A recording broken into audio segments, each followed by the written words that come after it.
Om.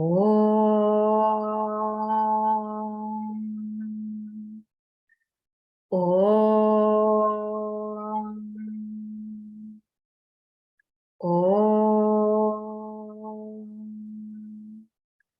Om Sahana Vavatu Sahanau Bhunaktu Saha Viryam Karavavahai Tejasvinavadhitamastu ma vidvishavahai.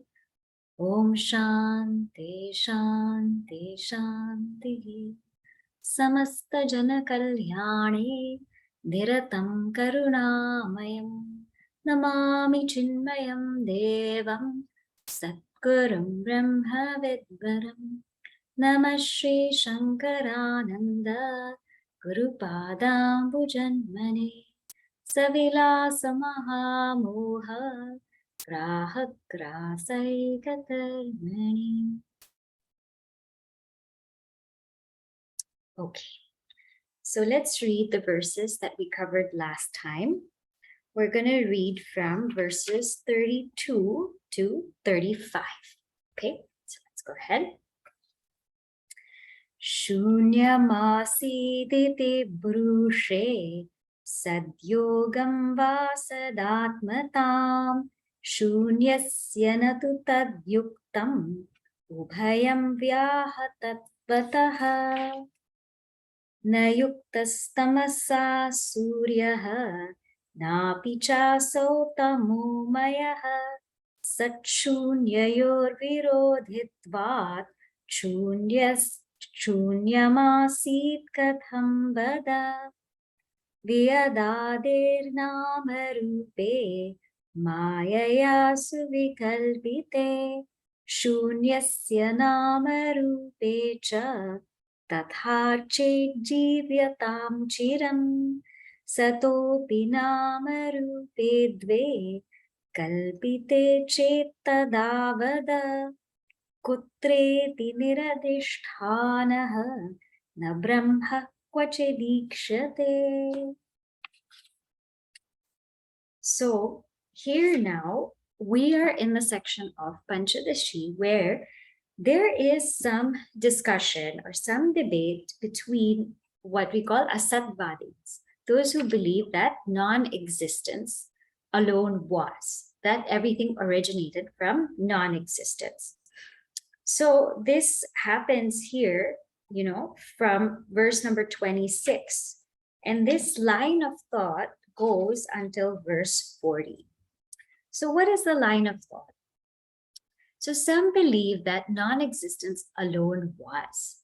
And so the Advaitin says, wait a second, if you're saying non-existence alone was, how could that be? Because there's a contradiction in your statement. It's like saying non-existence exists. And so if that's what you're saying, what is the relationship between non-existence and existence? Is it something that we call some yoga, or is it something that we call tadatya? Meaning, is it a relationship of contact, or is it a relationship of oneness? Contact, like this book is contacted by this book holder, or oneness, like the yellow is pervading this cloth.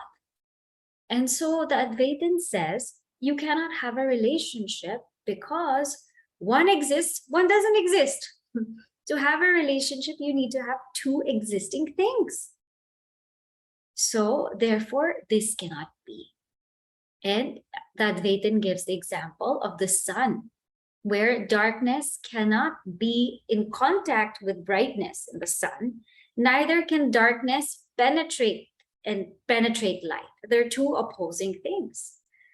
So the Asattvadin then says, he says, okay, listen, you also say the same thing. You say that Namarupa means name and forms. All of them you say are false. And yet you say this false has a relationship with Sat. This is superimposed on Sat. So why can't Asat have a relationship with Sat? And so the Advaitin says, you are right. We do say that. But please note, now this is not in the verse, but this is what I had mentioned last time, that two opposing things can have a relationship if they're different degrees of reality. Like the false snake on the real rope, right? Like that, they can have a relationship because they're two varying degrees of reality. So then the Advaitin says, okay, if this is what you're saying, tell me, where is your asat superimposed on? There has to be a substratum for the illusion. What is the substratum for non-existence? So it has to be existence, right? Because non-existence has to ride on something, existence. But then the Asatvadim says, well, why can't your existence be also something that's superimposed on something?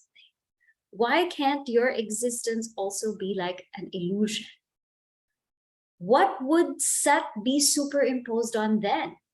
Sat cannot be superimposed on itself because the superimposed has to be different from the substratum. Sat or existence cannot be superimposed on non-existence because non-existence doesn't exist. And Sat cannot be superimposed in the world or Jagat because the world comes after. It says Sat comes before the world comes after.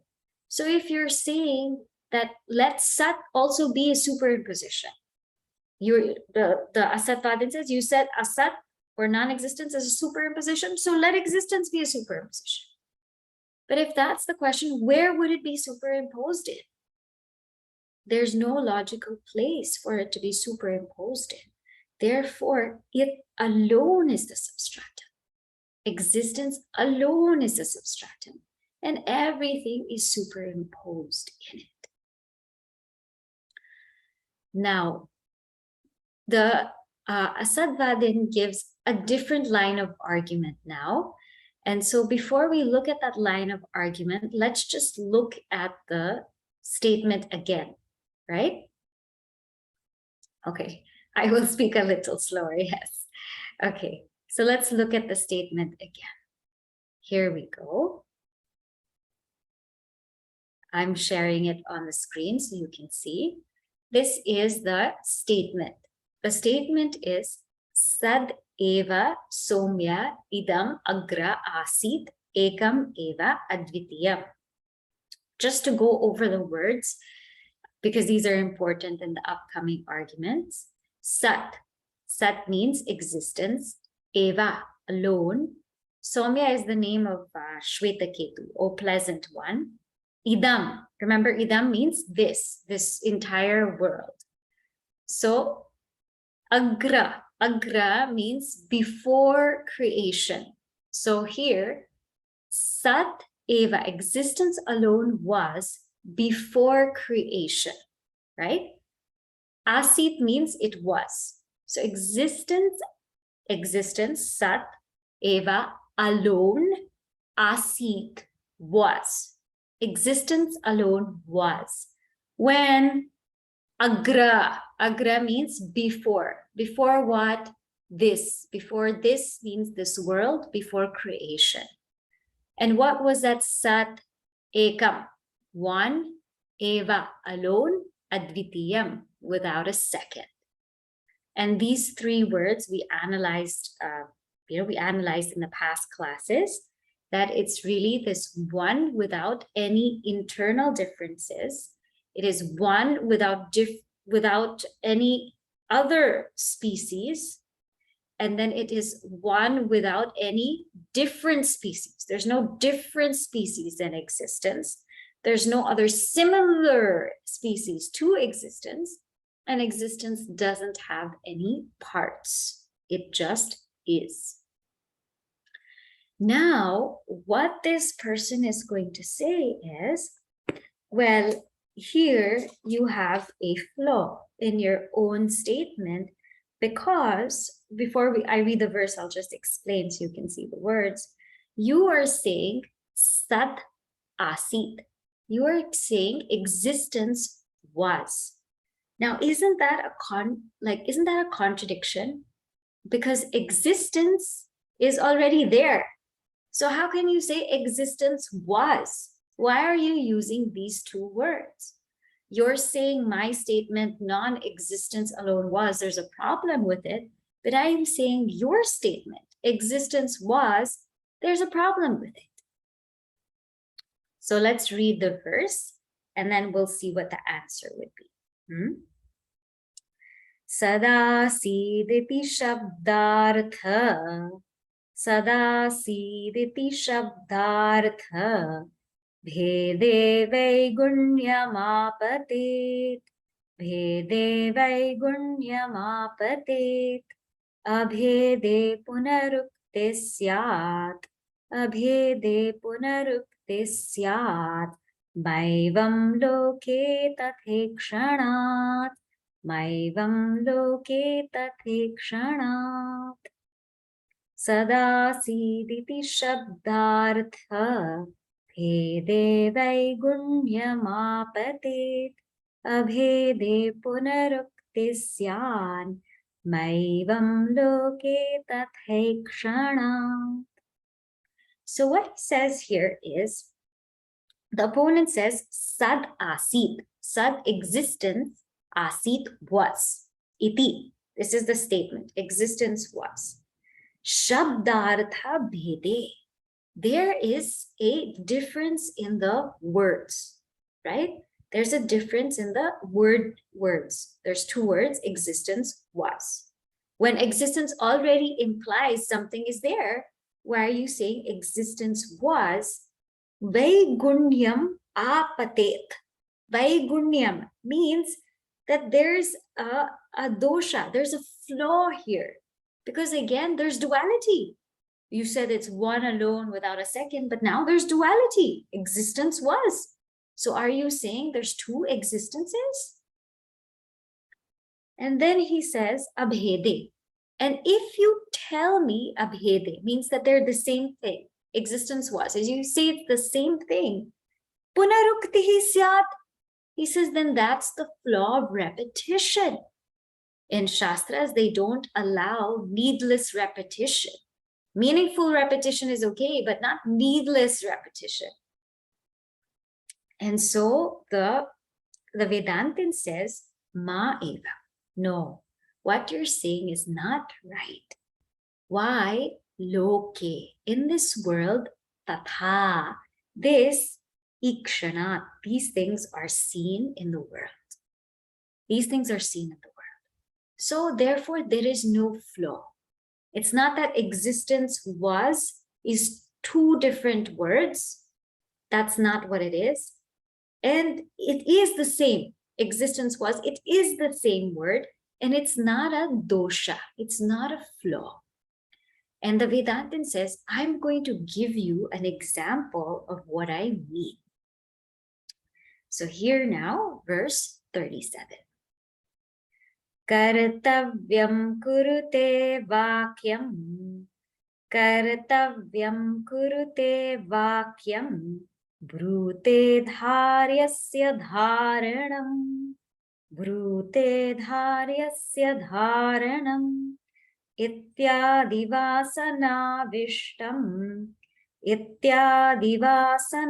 vishtam, Pratyasit saditiranam, Pratyasit saditiranam, Kartavyam kurute vakyam, Brute dharyasya dharanam, Ityadivasana vishtam, Pratyasit saditiranam.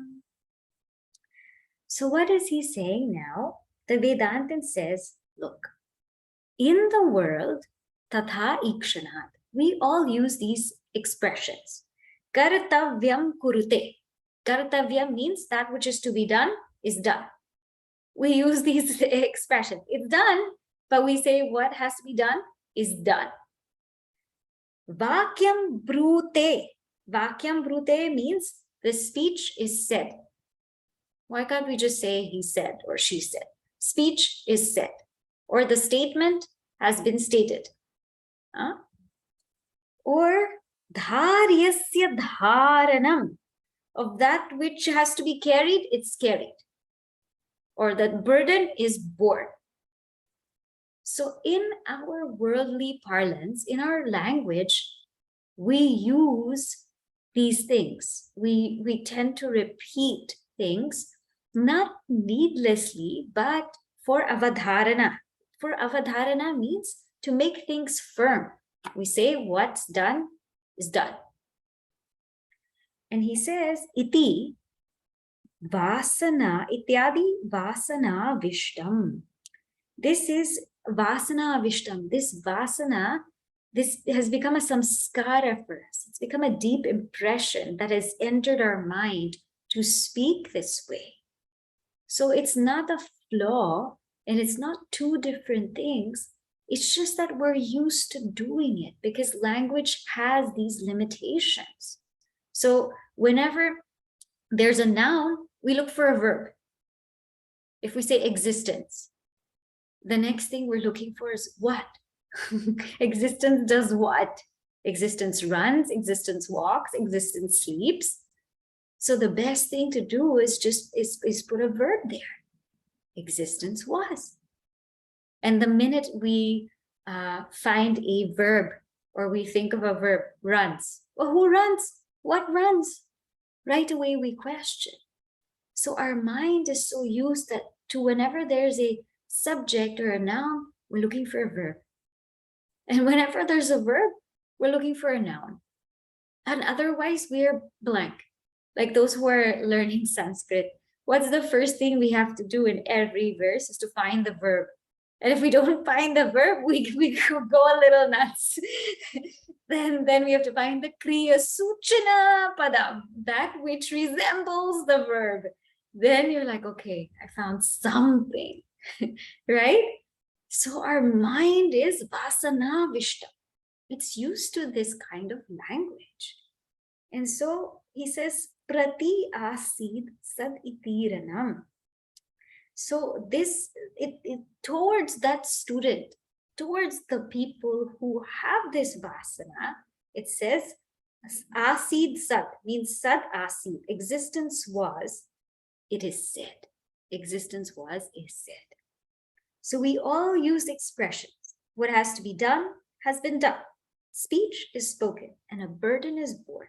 The Vedic text, existence was, is meant for those minds who are accustomed to such expression. Okay, so that Advaitin wins. No, there's a problem. There's another problem. Wait a second, Advaitin, not over yet. There's still duality in your statement. There's still duality. And yes, now these answers will come.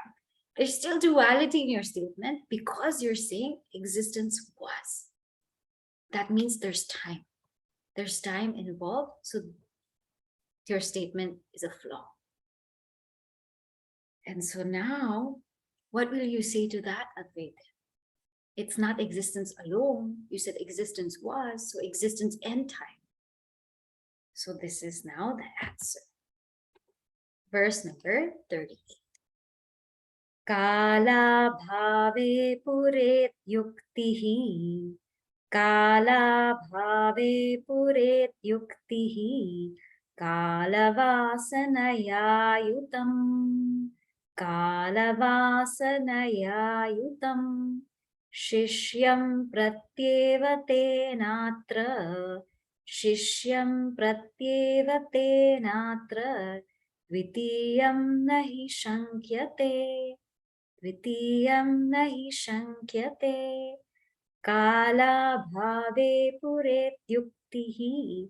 Kala vasanaya yutam. Shishyam pratyevate natra. Dvitiyam nahi shakyate. So what is he saying? Advaitin is saying this. Kala bhave means in that sat, in that existence which is beyond time, pura iti uktihi. It said that it existed before time. In that sat, which is beyond time, it says that existed before time. Why is this? Why are we speaking like this? Kala vasanaya yutam. It's because of the vasana, this deep impression of time. We are endowed with this deep impression of time. Shishyam prati eva. It's only because it needs to explain to the certain kind of student. And therefore this language is used. So by this, because of this kalana vasana, because of this kala vasana, because it has to be explained to the student, because the student's mind cannot think outside of space and time, atra, in this sat, we use existence was. But dvitiyam nahi shakyate. Duality is not to be suspected. So what does he say? Such texts as before creation, spoken in reference to Brahman, who is timeless, are meant for beginners who are used to the idea of time. They do not imply the existence of duality. So what happens here is our minds cannot think outside of time and space. It cannot. It's so used to having that construct that, oh, where am I? When is it? Whenever we have to do an event, what's the first thing? What is it? When is it? Where is it? Why is it? It's always in the construct of time. It's always in the construct of space. To even say Sat was, that statement is wrong. That statement is wrong because was implies time. To say existence was implies time. And time is already in creation. Time is creation. You see? Because what is creation? Creation is time, space, and causation. One definition of creation we saw is idam. This means this entire world which is experienced, that is called creation. Another definition of creation is namarupa. Namarupa vyavahara. Name, form, function. That's creation. Another definition of creation is space, time, and causation. So time itself is creation. So if you say existence was before creation, was is creation. Right? So that's why when we ask, what was there before time? That's a wrong question, because before is a part of time. So how can you ask what was before time? Before is a part of time. How can we ask what's outside space? We cannot ask because outside is part of space. Outside, inside, front side, back side, that all takes into account space. We cannot also ask what is the cause of creation? Why? Because cause is creation. Causality is creation. Creation is cause, effect, cause, effect, cause, effect. This comes in Mandukya Upanishad. So therefore, we cannot ask that question. So the very question existence was is a wrong question. Or the very statement rather, existence was, is a wrong statement. Because was implies time.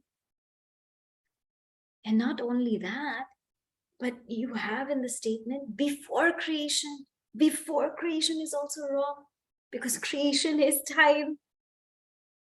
So in that way, Advaitin, your statement is super wrong. It's not only wrong, it's super wrong. But the Advaitin says, it is Kala Vasana. It's because the student cannot think outside of time, outside of space. The student is so used to thinking in that construct. The mind is so limited. When in fact, time and space and causation, they are appearances in Sat. How do we say that? Just watch deep sleep. Or just think about deep sleep, where there's no sense of time. There is no sense of space. And there's no cause and effect. There's nothing. There's none of these three. But all of a sudden, when we wake up, what happens? Time is there. What time is it? Am I late? Space is there. Where am I? I'm inside my room. Sometimes when we travel, we don't remember where we are also. Oh, I'm actually here in this place. And cause is there. I have to wake up. I have to get up because I have to go here, or I have to do this. So existence alone actually is, but these appearances of time and space and causation, they come and they go. And when we try to speak about existence, we have to bring in time and space and causation even, because we cannot think out of it. It's very, very hard. So then he says something, Advaitin says something very, very nice in the next verse, verse number 39.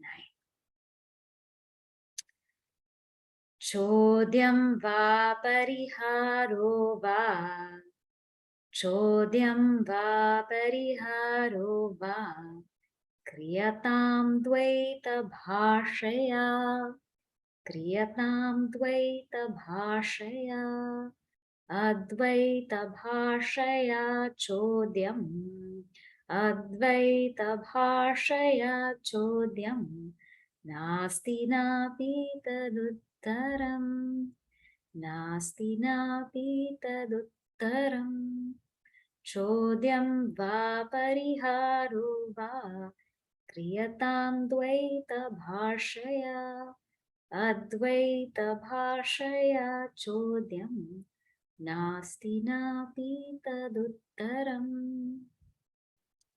He says here, chodyam. Chodyam means questions. Va, questions, or parihara, answers. Question or answer. Va, kriyatam dvaita bhashaya. They are only done from the standpoint of duality. Advaita bhashaya, from the standpoint of pure duality, chodyam nasti. There are no questions. Napi taduttaram, and there are no answers. Objections are raised and answered from the point of view of duality. From the standpoint of pure non-duality, neither questions nor answers are possible. So this happens, this also happens in Mandukya, where there's a question. You are talking about non-duality, non-duality, non-duality, but your whole thing is duality. Advaita, Advaita, your whole thing is duality, because there's a teacher, there's a thought, there's scriptures, there's somebody speaking, there's somebody who's listening, there's somebody who's questioning, there's somebody who's answering. Your whole thing is duality. And the teacher says that in the teaching, there is duality, but it's just a means. Upadeshat ayam vada. It's just a means to get to that non-duality. Actually, for the teacher, this is very uncomfortable. To explain about the truth is very, very uncomfortable. As we remember in Kenopanishad, iti shushruma purvesham. We don't know how to tell you, but we explain to you the way it's been explained to us. The teachers themselves say, we don't know how to tell you because it's so uncomfortable to explain the truth. How do you explain it?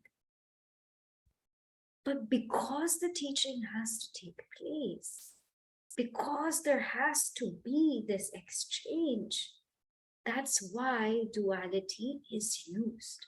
But even before, even when the teaching is taking place, there is non-duality. And even after the teaching takes place, there's only non-duality. It's not that there was duality and then there will be non-duality. Even while the teaching is taking place, it's only the non-dual truth.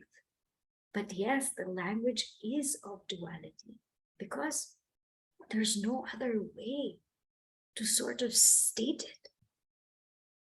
And once the teaching is over, the student understands that it's just that non-dual self that exists all along.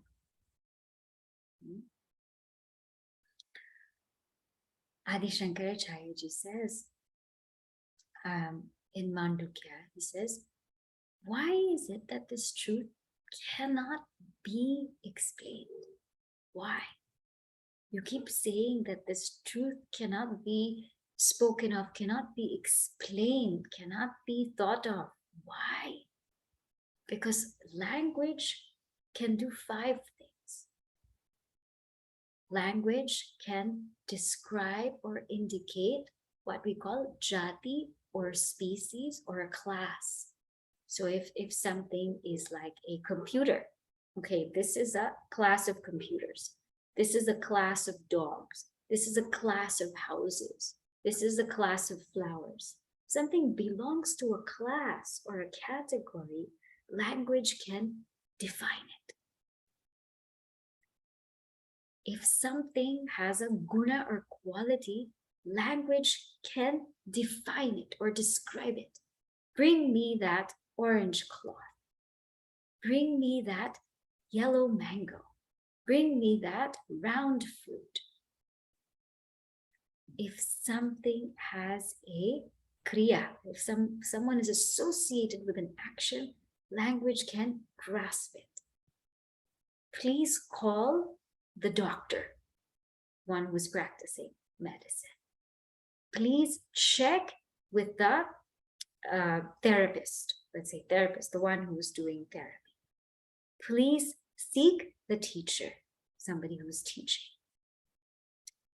Or language can grasp things that have a relationship. Call my brother, call my father, my mother. Language can grasp that. There's something that has a relationship, my pen or my book, my desk. Language can also grasp that which is rudhi, or that which is something very, very well known. Rudhi means well known, something that is conventional. It has become a convention because it was named, it was known. For example, when somebody discovers, let's say somebody saw the sun, that's the sun. They named it sun, Surya. So when you look at that, you see the sun. Someone's child was born. You name that person, let's say Chinmaya. So now everybody knows that that's Chinmaya by Rudi, by convention. So language can touch the realm of things that have a jati, a species or a class of things. Language can grasp that which has a quality, a guna. It can grasp things which are associated with some activity, or what we call kriya, or a relationship, sambandha, or something that's been convention, or something that's very, very popular, what we call rudi. But when it comes to this truth, what happens is there is nothing other than Brahman. There's no class of Brahman. There's no quality to Brahman. There's no action. Brahman is actionless, ever that pure witness self. There is no relationship with Brahman. Every relationship has 2 beings at least. There's no relationship. We saw earlier a sparsha yoga, yoga of no contact. Brahman has no contact with anything.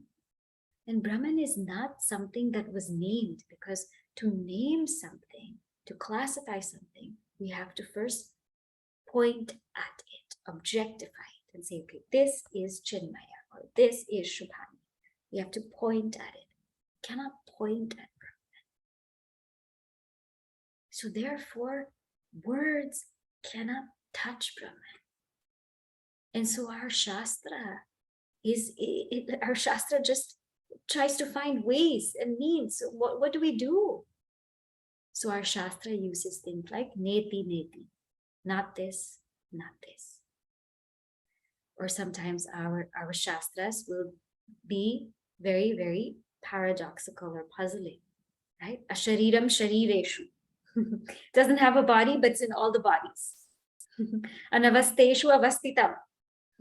Right? It doesn't have any state, but it's in all the states. It will use this kind of language, or it is something near, yet something far. Because it's trying to get us to this realm where language cannot touch, cannot grasp. And sometimes our masters, they just stayed silent because they knew that all of these questions and all of these answers, they only happen at the realm of this duality. There is, one incident. Gurudev and Miss Swamini, Sharada Priyanandaji, she used to ask him all of these questions about the Upanishads. Because as I told you, there's so many paradoxical, puzzling things. So she used to always ask him, what does this mean? And he used to patiently answer. And then one time she asked, and he just told her, shut up. He just told her, shut up. And she was just stunned. She said, what does he mean? And she bit her lip.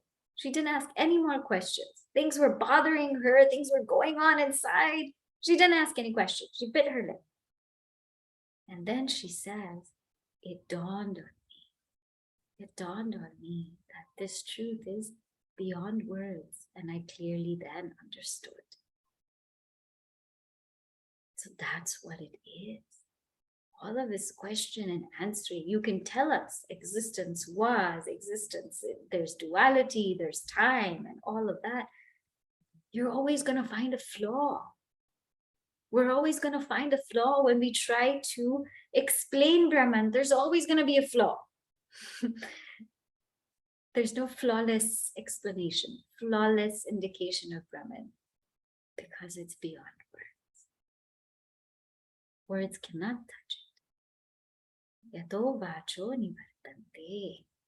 The words tried to go there, they came back. Aprapya manasa saha, along with the mind, they came back. So that Vedanta says, be quiet. Be quiet. Then, but what is this, son? You were saying you can't talk about it, you can't say anything, but what is it? So now he says it's a very nice quote from Yoga Vasishta. Let's read it, verse number 40. Tada stimita gambhiram, tada stimita gambhiram, na tejo na tamastatam, na tejo na tamastatam, anakyamanabhivyaktam, anakyamanabhivyaktam, satkinchidavashishyate, satkinchidavashishyate.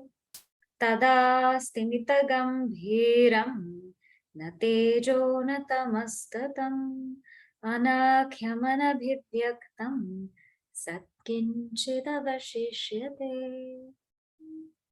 He says, tada, then. Now don't tell me again I'm using time because I don't know what to do.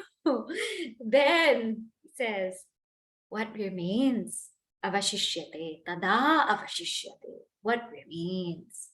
Stimita. Stimita means unmoving. Unmoving. Gambhira. Gambhira means something that's so deep, gahana, that we cannot grasp it. Natejaha. It is not light, not tamasa, not darkness. What do you mean not light, not darkness? It's beyond any duality. It's that which illumines light and darkness. Tatam. It is all pervading. Anakhyam, it is unnamed. Anabhivyaktam, and it's unmanifest. Sat kinchit. Kinchit doesn't mean little here. Kinchit means there's something. There's something there. And that is existent. Sat avashishyate. And that's what we mean. So when all these mental things cease, now all these texts, Panchadashi, all of these texts are just to get us to grapple with this truth and to try to understand it. But when everything ceases, when we finally understand the reality as it is, as our own selves, what remains is this. It's immovable, ungraspable. It is beyond any duality. It's that all-pervading reality. Beyond any name, beyond any comprehension. And that is the self. That is the self. There's one question that comes in Mandukya Upanishad. In this portion, when Adi Shankaracharya is explaining how, speech cannot grasp this truth. So the question is, then is it non-existent? Adi Shankaracharya says, no, this truth is existence. It is reality. Why? Because there's a result. Knowing this as oneself, one realizes that they're ever free. What is that realization that one is ever free? He says the Anatma Trishna is gone. Anatma Trishna means desire. The desire for the not self, it goes. This is something. This truth is something, because when we realize this, the desire for the world goes. We no longer crave or want or run after or dwell on this world of names and forms, because we understand that it is nothing but us. Why are we going to run after that? It is only my expression. Why am I going to crave for it? It is only me, another appearance. And having this, knowing this, that person falls silent and remains as their true nature. This is Sat Kinchit Avashishyate. When we truly realize that existence alone is, there's no more running, no more moving, no more walking. There is only being. Even if there is an appearance of running or walking, there is only being. And this is the Advaitins' conclusion. Now we would hope that it would rest here. But now the Nayayikas, they come up and they ask questions about space and existence. So next week that's another thought flow. So next week we will go into that thought flow. And then after the Nayayikas are the logicians. After that, then he goes into what is Maya. Finally, he explains what is this Maya that everybody's questioning. So we will see all of that next week. For today, let's stay in this Stimita Gambhira.